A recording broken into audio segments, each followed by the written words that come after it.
ગણિત ધોરણ 8 પ્રકરણ 3 ચતુષ્કોણની સમજ. આજે ભાગ 3ની અંદર આપણે સ્વાધ્યાય 3.1ના દાખલા 4, 5, 6 જોઈશું. હવે ચોથો દાખલો અહીંયા રકમ આપી છે કે નીચેનું કોષ્ટક જુઓ. આ કોષ્ટકની વાત છે. અહીં પ્રત્યેક આકૃતિને ત્રિકોણમાં વિભાજિત કરેલ છે. આ એક ત્રિકોણ છે, આ ચતુષ્કોણના 2 ત્રિકોણ બનાવ્યા છે, આ પંચકોણના 3 ત્રિકોણ બનાવ્યા છે, અને આ ષટકોણના વિકર્ણની મદદથી 4 ત્રિકોણ બનાવેલા છે. અને તેના પરથી ખૂણાઓના માપનો સરવાળો શોધેલો છે. બરાબર. હવે આપણને ખબર છે ત્રિકોણના 3 ખૂણાનો માપનો સરવાળો 180 થતો હોય છે. તો આ આકૃતિ આપી છે, આ બાજુઓની સંખ્યા આપી છે. 3 બાજુ છે ત્રિકોણમાં, ચતુષ્કોણમાં 4 બાજુ છે. આ ઘાટી લીટી છે ને એ દોરાઈ ગઈ છે ભૂલથી, વિકર્ણ છે. 5 બાજુ છે પંચકોણમાં, 6 બાજુ ષટકોણની અંદર. ખૂણાનો માપનો સરવાળો તો કે ત્રિકોણમાં આપણને ખબર છે 180 અંશ થતો હોય છે. તો આ ચતુષ્કોણ છે એનો એક વિકર્ણ દોર્યો છે, એને આધારે એનો 2 ત્રિકોણ બન્યા. તો આનું 3 ખૂણાનો માપનો સરવાળો 180 અને આના 3 ખૂણાનો માપનો સરવાળો 180. એટલે શું કર્યું? 180 ગુણ્યા 2, 180 આના, 180 આના, એને ગુણ્યા 2, એટલે ખરેખર કેટલો થશે? 360. પણ અહીંયા એક સૂત્રની તારવણી કરવાની છે, એટલા માટે એને આ 2 કેવી રીતે આવ્યો? તો કે 4 માંથી 2 બાદ કરી દો એટલે 2 થઈ ગયા. અને બીજા સ્વરૂપમાં લખ્યું 4 ઓછા 2 એટલે ખરેખર 2 ગુણ્યા 180. આવું શા માટે કર્યું? તો કે સૂત્ર તારવવા માટે. આપણે જોઈએ આગળ. પંચકોણ છે, એની 5 બાજુઓ છે. 5 બાજુઓ છે એના વિકર્ણ દોરીને એને 3 ત્રિકોણ બનાવ્યા છે. એટલે આના 3 ખૂણાનો માપનો સરવાળો 180, આ ત્રિકોણના 3 ખૂણાનો માપનો સરવાળો 180 અને આના 3 ખૂણાનો માપનો સરવાળો 180. એટલે શું કર્યું? 3 ગુણ્યા 180 કર્યું. એટલે આપણે પંચકોણના 5 ખૂણાનો માપનો સરવાળો આપણને મળી ગયો 180 તેરી 540. પણ આ 3 કેવી રીતે લખ્યા? તો કે 5 ઓછા 2 બીજા સ્વરૂપમાં લખ્યા. આ 3 ને 5 ઓછા 2 કરીએ એટલે 3 જ કહેવાય ને. 5 ઓછા એટલે 3 ગુણ્યા 180. આનું આ જ છે, પણ આનું સ્વરૂપ બદલ્યું છે. ત્રિકોણ સૂત્ર તારવવા માટે, ખૂણાના માપનો સરવાળાનું સૂત્ર તારવવા માટે. હવે અહીં ષટકોણ આપ્યો છે. ષટકોણના 6 ખૂણા હોય, 6 બાજુ એટલે 6 બાજુ આપી છે. તો અહીંયા વિકર્ણો દોરીને ત્રિકોણ બનાવ્યા. એક ત્રિકોણ, બીજો, ત્રીજો અને ચોથો, 4 ત્રિકોણ છે. દરેકના ખૂણાનો માપનો સરવાળો 180. તો 4 ગુણ્યા 180 એટલે આ ષટકોણ છે એના 4 ખૂણાનો માપનો સરવાળો કેટલો થશે? 18 ચોક 72 એટલે 720 અંશ. પણ આ 4 ને બીજા સ્વરૂપમાં લખો 6 ઓછા 2 એટલે 4 થઈ ગયા. 6 ઓછા 4 ગુણ્યા 180. હવે નિમ્નલિખિત સંખ્યા દર્શાવતી બાજુઓ ધરાવતા બહુકોણના ખૂણાનો માપનો સરવાળા વિશે શું કહી શકાય? આને આધારે આપણે હવે ગમે તેટલી બાજુ આપી હોય, આપણે ખૂણાઓનો માપનો સરવાળો મેળવવો છે. હવે 7 બાજુ છે તો આપણે પેલો લઈએ. 7 બાજુ વાળા બહુકોણના ખૂણાના માપનો સરવાળો બરાબર. આપણે ખરેખર આ શેને આધારે આવ્યો હતો કે કેટલા એના ભાગ પડે છે? આ 5 શેને આધારે આવ્યા? આ 3. તો કે આ સૂત્ર તારવણી માટે આપણે આ બાજુનો ઉપયોગ કર્યો. અહીંયા 5 લખ્યા, અહીં 6 લખ્યા. એવી રીતે આપણે અહીંયા શું લખશું? સૂત્ર શું થશે? 6 બાજુ હોય તો 6 ઓછા 2, 5 બાજુ હોય તો 5 ઓછા 2 એને ગુણ્યા 180, 4 બાજુ હોય તો 4 ઓછા 2 એને ગુણ્યા 180. તો આપણે અહીં 7 બાજુ છે તો સૂત્ર શું થશે? 7 ઓછા 2 એને ગુણ્યા 180. એનો અર્થ 7 ઓછા 2 એટલે કે 5 ગુણ્યા 180. એનો અર્થ શું થયો? કે 7 બાજુવાળો જે સપ્તકોણ છે એના વિકર્ણ દોરી જો ત્રિકોણ બનાવે તો અંદર 5 ત્રિકોણ બને. એને ગુણ્યા 180 એટલે કે એકનું માપ 180 એક ત્રિકોણના ત્રણેય ખૂણાનો માપનો સરવાળો 180, તો 5 ત્રિકોણના ત્રણેય ખૂણાનો માપનો સરવાળો એટલે કે 180 ગુણ્યા 5 એટલે 18 પંજા 90, એને 1 મીંડો એટલે 900 અંશ થશે. હજી આપણે 8 બાજુ માટે તારવીએ એટલે ખ્યાલ આવી જશે. બીજો દાખલો છે, 8 બાજુ વાળા બહુકોણ એટલે કે અષ્ટકોણ, બહુકોણના ખૂણાના માપનો સરવાળો બરાબર. સૂત્ર શું લખશું? 6 બાજુ હતી તો 6 ઓછા 2 ગુણ્યા 180, 5 હતી તો 5 ઓછા 2 ગુણ્યા 180, 4 બાજુ હતી તો 4 ઓછા 2 ગુણ્યા 180, 7 બાજુ હતી તો 7 ઓછા 2 ગુણ્યા 180. તો આપણે અહીં કેટલી બાજુ છે? 8 બાજુ. તો શું લખશું? 8 ઓછા 2 ગુણ્યા 180. 8 ઓછા 2 એટલે 6. આ 6 શું બતાવે છે કે 8 બાજુવાળા બહુકોણના જો ત્રિકોણ બનાવીએ તો 6 ત્રિકોણ બને ને 6 ત્રિકોણ દરેકનું માપ 180, તો 6 નું કેટલું? 18, 6 108, એને 1 મીંડો એટલે કેટલો થશે? 1080 અંશ થશે. 8 ખૂણાનો માપનો સરવાળો. હવે કેટલી બાજુ આપી છે? તો 10 માટે મેળવીએ. ત્રીજું, 10 બાજુ વાળા બહુકોણના ખૂણાના માપનો સરવાળો શું થશે? સૂત્ર 10 બાજુ છે તો 10 ઓછા 2 ગુણ્યા 180, 10 ઓછા 2 એટલે કે 8 ગુણ્યા 180 બરાબર.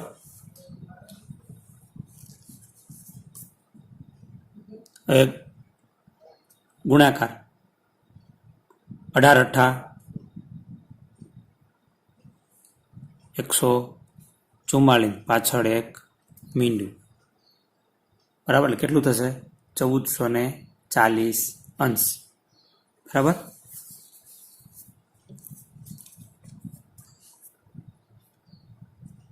હવે બહુ અગત્યનું આવ્યું છે, એન બાજુ આપી છે તો આપણે લખશું એન બાજુ, એન બાજુ વાળા બહુકોણના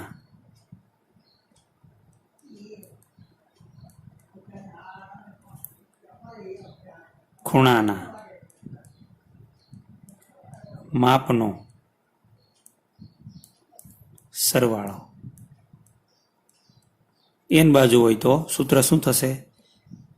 એન ઓછા 2 ગુણ્યા 180 અંશ. હવે એનની કિંમત તો આપણે જાણતા નથી માટે બાદબાકી થઈ શકશે ને, એટલે ખરેખર આપણે તારવણી કરી છે એની સૂત્રની. એનની જગ્યાએ તમે 3 મૂકો તો ત્રિકોણનું મળશે, એની જગ્યાએ 4 મૂકો તો ચતુષ્કોણના 4 ખૂણાનો માપનો સરવાળો મળશે, એની જગ્યાએ 5 મૂકો તો પંચકોણના ખૂણાનો માપનો સરવાળો મળશે, એની જગ્યાએ 6 મૂકો તો ષટકોણના 6 ખૂણાનો માપનો સરવાળો મળશે, એની જગ્યાએ 7 મૂકો તો સપ્તકોણનો મળશે. તો આપણે આ સૂત્ર તાર્યું અને આ સૂત્રને હંમેશા માટે યાદ રાખવાનું છે. ગમે તેટલી બાજુ આપેલી હોય બહુકોણની, એના બધા જ ખૂણાનો માપનો સરવાળો શોધવા માટેનું સૂત્ર શું થશે? તો કે n ઓછા 2 ગુણ્યા 180. જ્યાં n એટલે શું? તો કે બાજુઓની સંખ્યા અથવા ખૂણાની સંખ્યા, કારણ કે જેટલી બાજુ એટલા જ ખૂણા હોય. આનો ઉપયોગ આપણે હવે પછી જ્યારે દાખલા ગણવાના થશે ત્યારે આપણે કરશું. હંમેશા યાદ રાખજો, n બાજુવાળા બહુકોણના ખૂણાનો માપનો સરવાળો બરાબર n ઓછા 2 ગુણ્યા 180. આ દાખલો જોઈ લો બરાબર કેવી રીતે આપણે ગણ્યો છે. અહીંથી રકમ છે.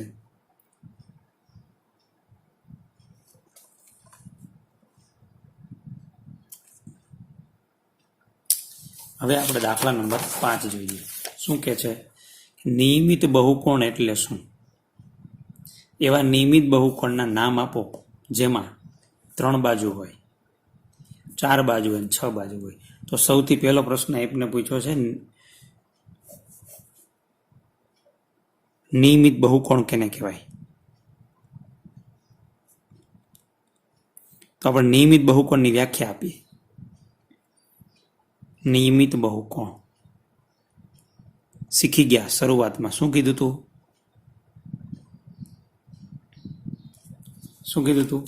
સમબાજુ અને સમકોણ બહુકોણને સમબાજુ અને સમકોણ બહુકોણને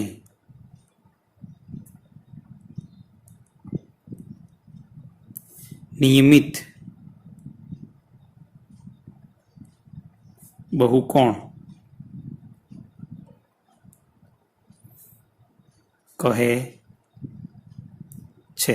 સમબાજુ એટલે બધી બાજુના માપ સરખા હોય, સમકોણ એટલે બધા ખૂણાના માપ સરખા હોય, એવા બહુકોણને નિયમિત બહુકોણ કહેવાય. આ નિયમિત બહુકોણની વ્યાખ્યા. પહેલો પ્રશ્ન પૂછ્યો, 3 બાજુ હોય એવા બહુકોણને આપણે શું નામ આપ્યું છે? 3 બાજુ હોય એને તો ત્રિકોણ કહેવાય, પણ બધી બાજુને બધા ખૂણા હોય તો એવા ત્રિકોણને આપણે શું નામ આપીએ છીએ? સમબાજુ ત્રિકોણ. શું નામ આપીએ છીએ? સમબાજુ ત્રિકોણ. ત્રિકોણ ખરો, પણ કેવો? સમબાજુ આપણે નામ આપ્યું છે એનું. 4 બાજુ હોય એને તો ચતુષ્કોણ કહેવાય. તો ચતુષ્કોણ હોય પણ નિયમિત ચતુષ્કોણ હોય તો એવો ચતુષ્કોણ કયો? કારણ કે ચતુષ્કોણમાં તો ઘણા બધા પ્રકાર છે. સમબાજુ, સમાંતર બાજુ, લંબચોરસ, ચોરસ, પતંગાકાર, બરાબર, સમલંબ, આ ઘણા બધા ચતુષ્કોણો છે. પણ એમાંથી નિયમિત કોણ છે? તો કે એનું નામ આપણે શું આપ્યું છે? ચોરસ. કારણ કે ચોરસ એક જ એવો ચતુષ્કોણ છે જેના બધા જ ખૂણાને માપ સરખા હોય ને બધી બાજુઓના માપ સરખા હોય. હવે ષટકોણ, 6 બાજુ હોય તો એને આપણે ષટકોણ કહીએ છીએ, પણ એ નિયમિત બધી, એટલે કે બધી બાજુના માપ સરખા હોય ને બધા ખૂણાના માપ સરખા હોય તો એવા 6 બાજુવાળા બહુકોણને શું નામ આપીએ છીએ? તો કે નિયમિત ષટકોણ. આમાં બીજું કોઈ નામ છે ને, આગળ નિયમિત લગાડી દેવાનું, નિયમિત ષટકોણ. બરાબર. તો 3 બાજુવાળો નિયમિત બહુકોણ એટલે સમબાજુ ત્રિકોણ, 4 બાજુવાળો નિયમિત ચતુષ્કોણ એટલે ચોરસ, 6 બાજુવાળો નિયમિત ષટકોણ એટલે નિયમિત ષટકોણ. હવે દાખલો 6 છે, જેની અંદર આપણે આ સૂત્રનો ઉપયોગ કરીને, આ સૂત્રની તારવણી કરીને એનું -2 × 180, આ સૂત્રની મદદથી આપણે આ દાખલાઓ ગણવાના છે. નીચેની આકૃતિઓમાં x એટલે કે ખૂણાનું માપ શોધો. એમાં પહેલું છે આ ચતુષ્કોણ આપ્યો છે, એમાં 3 ખૂણાના માપ આપ્યા છે. ચોથો ખૂણો આપણે મેળવવાનો છે. આપણને ખબર છે 4 બાજુવાળા અથવા તો ચતુષ્કોણના ચારે બાજુનો, ચતુષ્કોણના ચારે ખૂણાનો માપનો સરવાળો આપણે શીખી ગયા, અગાઉ લખી દીધું. શું લખ્યું? 360 એ સૂત્રનો ઉપયોગ કરીને પણ શોધી શકો અને n વાળા સૂત્રનો ઉપયોગ કરીને પણ મેળવી શકીએ. તો અહીંયા આપણને ખબર છે ચતુષ્કોણના ચારે ખૂણાનો માપનો સરવાળો કેટલો હોય? 360. એને આધારે આપણે મેળવીએ. લખીએ, ચતુષ્કોણના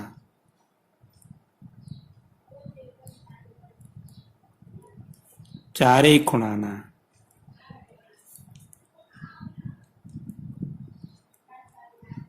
માપનો સરવાળો કેટલો હોય? 360. જે આપણે જાણીએ છીએ એટલે આપણે મેળવતા નથી. તો ચારે ખૂણાનો સરવાળો કરીએ. 1નું માપ 50 આપ્યું છે, વત્તા 1નું માપ 130 અંશ આપ્યું છે, વત્તા 1નું માપ 120 અંશ આપ્યું છે, અને 1નું માપ x આપ્યું છે, જે આપણે મેળવવાનું છે, બરાબર 360 અંશ. આ ત્રણેયનો સરવાળો 0 + 0 + 0, 2 + 3 5, 5 ને 5 10 ની શૂન્ય, વધી એવી 1, 1 ને 1 2 ને 1 3, 300 + x બરાબર 360 અંશ. આપણે આ સમીકરણો શીખી ગયા. સમીકરણને ઉકેલવાનું છે. x સાથે વધારાના 300 છે જે સરવાળાની ક્રિયામાં છે, તો પેલી બાજુ બાદબાકીની ક્રિયા, તો માટે અહીં કોણ વધશે? x બરાબર 360 અંશ ઓછા 300 અંશ. બાદબાકી કરીએ, 360 માંથી 300 જાય તો કેટલા વધે? 60 અંશ. માટે x નું માપ કેટલું હશે? 60 અંશ. એટલે ચોથા ખૂણાનું માપ 60 અંશ હશે. હવે આપણને અહીં આપ્યું છે બીજો ચતુષ્કોણ આપ્યો છે. 1નું માપ 60 આપ્યું, 1નું માપ 70 આપ્યું, 1નું માપ x આપ્યું છે.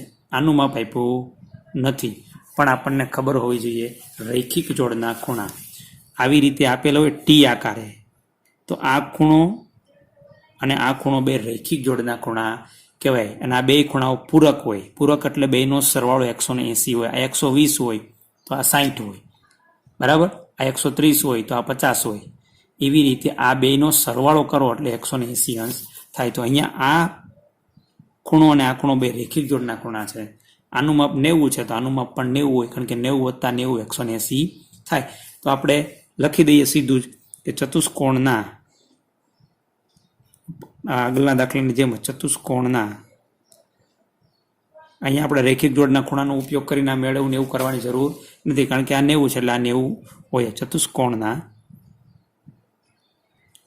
ચારેય ખૂણાના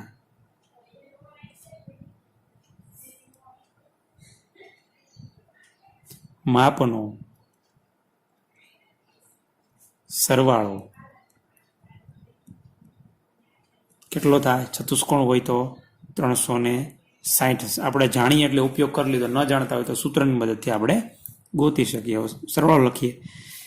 90 અંશ વત્તા 60 અંશ વત્તા 70 અંશ વત્તા x બરાબર 360 અંશ. હવે આ ત્રણેયનો સરવાળો કરીએ.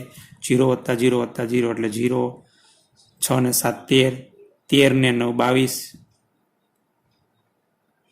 220 અંશ વત્તા x બરાબર 360 અંશ. સમીકરણને ઉકેલીએ. x સાથે વધારાના 220 છે જે ગુણ સરવાળામાં પેલી બાજુ બાદબાકીમાં, માટે આ બાજુ કોણ વધશે? x બરાબર 360 અંશ ઓછા 220 અંશ. બાદબાકી કરીએ. 0 માંથી 0 જાય 0, 6 માંથી 2 જાય 4 અને 3 માંથી 2 જાય 1. 140 અંશ. એટલે એક્સનું માપ કેટલું હશે? 140 અંશ, બરાબર. આવી રીતે ચતુષ્કોણ માટે આપણે મેળવી શકીએ. હવે અહીંયા આવ્યા છે પંચકોણ. 5 ખૂણા છે, 1 2 3 4 ને 5. હવે આ ખૂણો ને આ ખૂણો, આ બે પૂરક કોણો છે ને આ બે પૂરક કોણો છે, એટલે આની મદદથી આ મેળવશું, આની મદદથી આ મેળવશું, કારણ કે આપણે અંદરના ખૂણાઓનો માપનો સરવાળો 180 અંશ થાય. તો આપણને ખબર નથી તો આનું નામ આપી દઈએ. માની લો કે y, આને આપી દઈએ z. તો 60 ઉપરથી y મળશે અને 70 ઉપરથી z, બરાબર. શા માટે? કારણ કે બંને રૈખિક જોડના ખૂણાઓ છે. આપણે અહીં લખશું. શું લખશું? y વત્તા 60 અંશ બરાબર 180 અંશ લખશું. કારણો, કારણ કે રૈખિક જોડના ખૂણા એટલે આપણને y મળી જશે. રૈખિક જોડના ખૂણા. રૈખિક જોડના ખૂણા કેવા હોય? પૂરક હોય. પૂરક એટલે બેનો સરવાળો 180 હોય. તો y મેળવ્યો છે, y સાથે વધારાના 60 છે, સરવાળામાં પેલી બાજુ લીધી બાદબાકીમાં, માટે y બરાબર 180 ઓછા 60 બરાબર કેટલા થશે? 120 અંશ. એટલે y નું માપ મળી ગયું. કેટલું થયું? 120. એવી રીતે આપણે z નું માપ મેળવીએ. z વત્તા 70 અંશ બરાબર 180 અંશ, કારણ કે રૈખિક જોડના ખૂણા. રૈખિક જોડના ખૂણા એટલે હવે આપણને આના ઉપરથી z મળશે. z બરાબર શું થશે? 70 ને પેલી બાજુ લઈએ. 180 અંશ ઓછા 70 અંશ બરાબર 110 અંશ. એટલે આપણને y પણ મળી ગયો અને z પણ મળી ગયો. હવે આપણે પંચકોણના એટલે કે 5 બાજુવાળા બહુકોણના બધા ખૂણાનો માપનો સરવાળો જો ખબર ન હોય તો સૂત્ર છે આપણી પાસે. શું છે? n - 2 ગુણ્યા 180. આ સૂત્રનો ઉપયોગ કરી શકાય. આપણે લખીએ અહીંયા. સીધું તમે 540 લખવું હોય તો લખી શકો. સરવાળો ન આવડતો તો આપણે આવી રીતે સૂત્રનો ઉપયોગ કરીને લખી શકીએ. શું લખશું? 5 બાજુવાળા બહુકોણના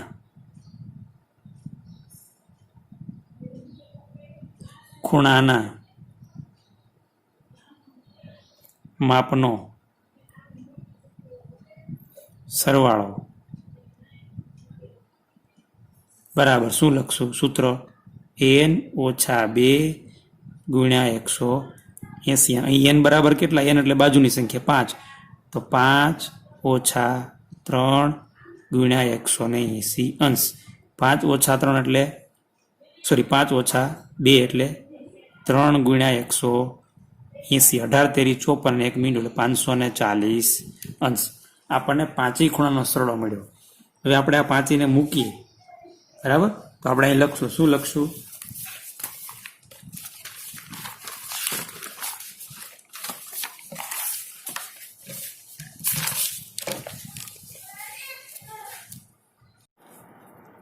સાથે સાથે 5 બાજુવાળા બહુકોણના માપનો સરળો છે, તો 5 બાજુ ખૂણા આપણી પાસે છે. કયા કયા છે? તો કે 2x છે, એટલે કે x વત્તા x વત્તા y વત્તા z વત્તા 30. એક ખૂણાનું જ માપ આપણી પાસે છે. પછી y અને z આપણે મેળવી લીધા છે, તો એ મૂકી દઈએ. x વત્તા x એટલે 2x વત્તા yનું માપ કેટલું મળ્યું? 120 અંશ વત્તા ઝેડનું માપ કેટલું મળ્યું? 110 અંશ વત્તા 30 અંશ. આ સરવાળો કરીએ. 120 ને 110 230, 230 ને 30 260. એટલે આ શું લખશું? 2x વત્તા 260 બરાબર 540 અંશ. એટલે આપણે બે કામ સાથે કર્યા. 5 બાજુનો માપનો સરળો 540 મેળવ્યો અને આ પાંચનો સરળો. હવે આપણે એક્સને સૂત્રનો કરતા બનાવી દઈએ. એટલે શું થાય? 2x આ બાજુ રાખીએ, આ 260 ને પેલી બાજુ લઈ જઈએ એટલે 540 ઓછા 260 બાદ બાકી કરીએ. શું થશે? 0 માંથી 0 જાય 0, 4 માં 6 નો 10 કો, 14 માંથી 6 જાય 8 અને 4 માંથી 2 જાય 280. પણ આપણે તો x ની કિંમત મેળવવાની. x એ 2x છે, તો એ 2x સાથે ગુણાકારમાં છે, તો આ બાજુ ભાગાકારમાં લઈ જઈએ. તો છેદ ઉડાડીએ, 2 વડે છેદ. કેટલા દુ 280? તો કે 140 દુ 280. માટે એક્સનું માપ 140. એટલે આનું માપ પણ 140 ને આનું માપ પણ 140. તમે જોઈ શકો છો ઉપરનો દાખલો અને આ નીચેનો દાખલો. આવી રીતે આપણે દાખલા ગણવાના છે. હવે આમાં છઠ્ઠા દાખલામાં ડી દાખલો. અહીંયા આપણને ષટકોણ આપ્યો છે અને બધી બાજુના માપ સરખા. એટલે આ કેવો છે? નિયમિત ષટકોણ છે. એકનું માપ x, તો બધાનું માપ કેવું હોય? x, કારણ કે સમકોણ અને સમબાજુ હોય એને જ નિયમિત ષટકોણ, નિયમિત બહુકોણ કહેવાય. તો આપણે લખશું, અહીં શું લખશું? 6 બાજુ વાળા નિયમિત, ગમે તે પ્રકારનો હોય, નિયમિત હોય કે અનિયમિત, સરવાળો તો સરખો જ થાય. નિયમિત બહુકોણના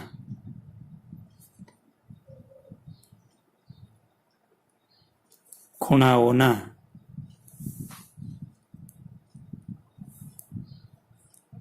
માપનો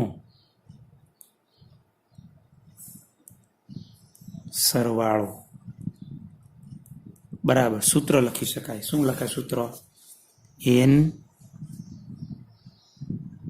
ઓછા 2 ગુણ્યા 180 અંશ.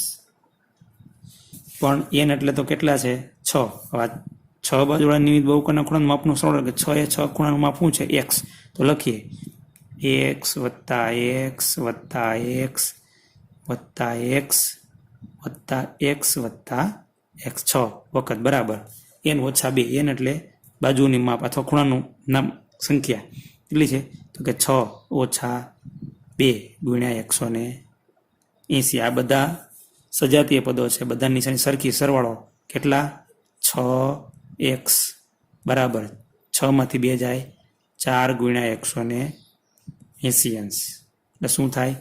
આનો ગુણાકાર 18 ચોખ્ખું 72 એટલે 720 અંશ. એટલે આના બધા ખૂણાનો માપનો સરવાળો કેટલો થશે? 720 અંશ. આપણે તો એક્સનું માપ મેળવવાનું છે, દરેકનું માપ. એક્સનું માપ મેળવવું છે એટલે એક્સ સાથે વધારાના 6 છે, જે અહીં ગુણાકારમાં છે, આ બાજુ ભાગાકારમાં જશે. એટલે 720 ભાગ્યા 6. છેદ ઉડે 6 વડે 120 છ 720, કારણ કે 12 છક 72 થાય ને, જવાબ આવશે 120 અંશ. તો આપણે આવી રીતે ગમે તેટલી બાજુ હોય એમાં કોઈ એક ખૂણાનું માપ મેળવવાનું હોય તો આપણે મેળવી શકીએ, અને બાજુઓને આધારે ખૂણાઓનો માપનો સરવાળો પણ આપણે મેળવી શકીએ. એના માટેનું સૂત્ર n - 2 × 180. અહીં સુધી રાખીએ. 7મો દાખલો આપણે પછી જોઈશું.